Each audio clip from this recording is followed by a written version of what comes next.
চক্রান্তে এই দেশে গণতন্ত্র শূন্যের কোঠায় পৌঁছেছিল এবং যে দেশে গণতন্ত্র থাকে না সেই দেশের স্বাধীনতাও নিশ্চিত থাকে না। তাই আমরা বলতে চাই, এই দেশের গণতন্ত্র ফিরিয়ে দিয়েছিলেন শহীদ রাষ্ট্রপতি জিয়া রহমান, সেই দেশের গণতন্ত্র ধারণ করেছিলেন বেগম খালেদা জিয়া।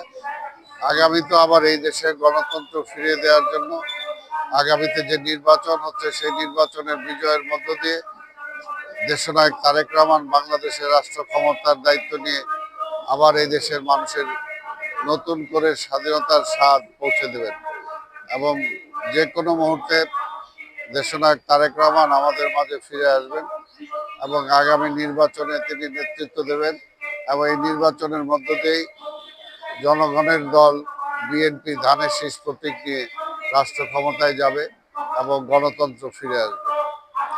ধন্যবাদ আপনাকে।